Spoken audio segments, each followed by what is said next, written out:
theory were thought to be extraordinarily difficult to comprehend. British astronomer Sir Arthur Eddington.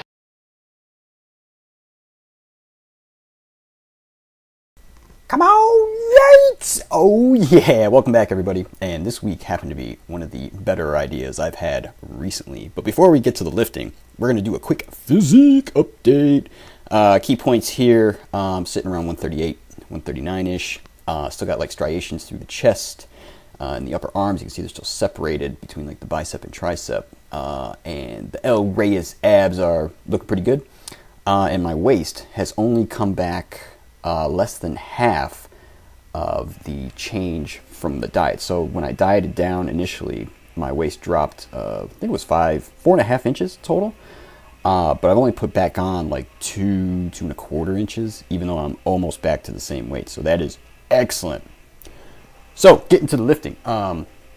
This week I decided, normally this would be a taper week. And the way I used to do it was I would take the first 3 days as a taper and then go for some super maxes in the second 3 days. But as you guys know, I've since started just going for super maxes whenever the mood strikes me, or basically whenever I think it's a good day and it's possibly there. So this week what I decided to do, since I've already set a bunch of super maxes, I was like, I'm going to take a week where I just build up to one set and just kind of go all out, like as many reps as I can. And what ended up happening is I ended up setting ton of rep PRs, and I even got a couple of, actually no, just one lifetime PR, and that was just like awesome. This set right here, believe it or not, was a lifetime PR, but when I watched it back on video, I wasn't happy with the depth on a couple of the reps, so I didn't actually update my PR table. Previous lifetime best was 275 for 8. And I recall when I did that set way back in college, I didn't make it back to the rack under my own power because I was just so destroyed. But this time we got 10. Like I said, I wasn't super happy with the depth there, so I actually didn't update the PR. But that's okay because later on in the week there's a squat day that has cats involved in. You know what happens when there's cats involved. That was actually the cool thing about the first 2 days this week, is I was going for new 8 rep PRs and ended up getting 10 reps on the sets. I was like, okay, guess I'm a lot stronger than I actually thought.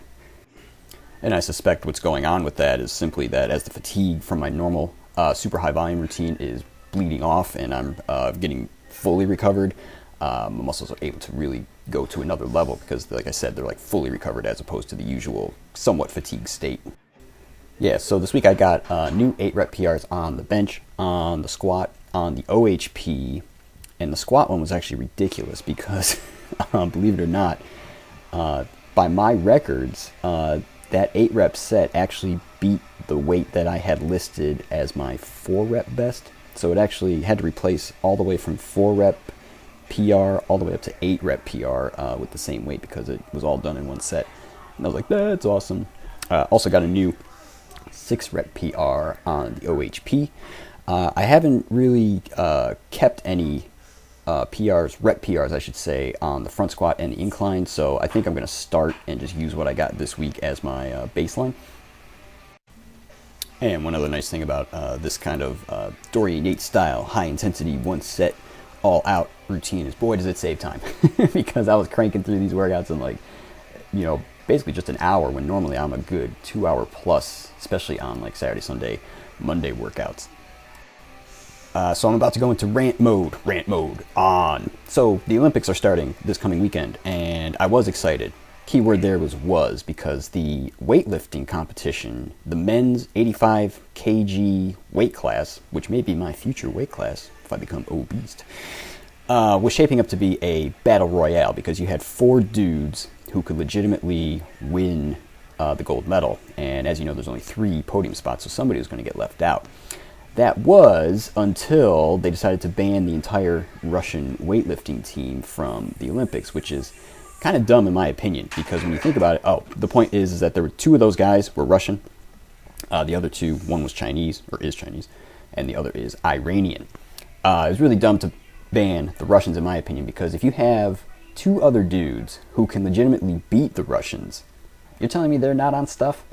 I don't think so. I mean, that's how I knew Lance Armstrong was always on stuff, because he was smoking dudes who were known dopers.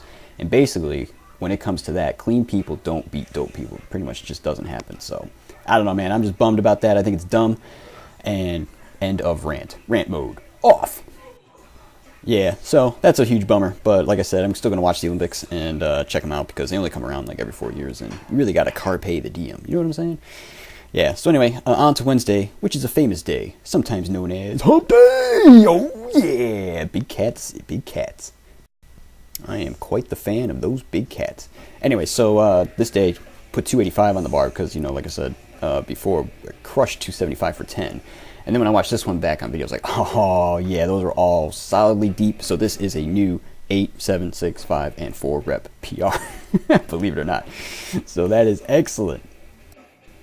Oh, hey, so I took a look at the calendar so I can get an idea of what's going on for the rest of the year. And since I've kind of fallen into this schedule where I do like 5 weeks of hard volume, followed by like a week of taper, you know, that's a 6-week cycle. And as the calendar works, I can't really fit a good number of cycles in doing 6 weeks. So what I'm going to do is next week I'm going to take another one or another week like this, you know, the one set kind of all out, but we're going to go even heavier and it'll just be lower rep sets. And then for the rest of the year, I think I'm only going to get 2 more full cycles, and it'll be the same thing where I do 5 weeks hard of volume, you know, 2-week taper, and repeat. And then I'm gone to the Southland for the end of the year. And what you're looking at right here is new 6 rep PR on the OHP.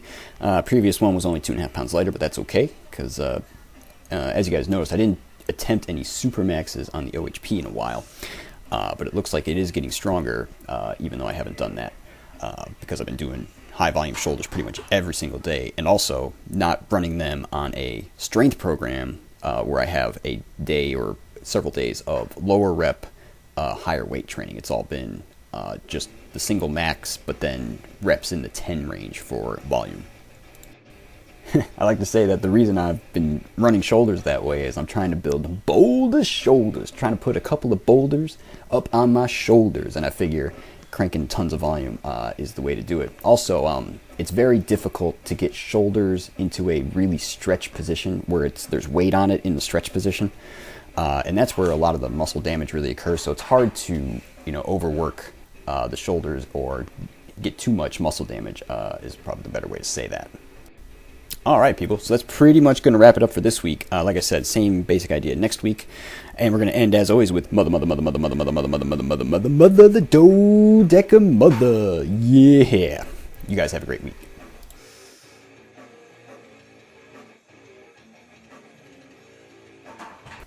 And just a quick volume update this week because it was a super taper. If you actually compared it to last week, I'm down like 90,000 pounds or something like that, but that's cool. The year 365 7695. Oh yeah. And the 2016 goals update, a couple of exclamation points again for breaks and PRs because we broke a bunch this week, which is great. 10k chin-ups, we're at 6282, and it actually is a question mark for no injuries because, believe it or not, something happened on Sunday that was a little disconcerting, but it hasn't been a problem as of yet, so talk about that more later if it becomes a problem. And finally, the metabolic update for the week was pretty accurate with the calories this week, which is good, and the weight was up just about half a pound, so that is good. We're moving towards obesity. All right, as always, guys, you guys take care, and I'll catch you next time. Bye.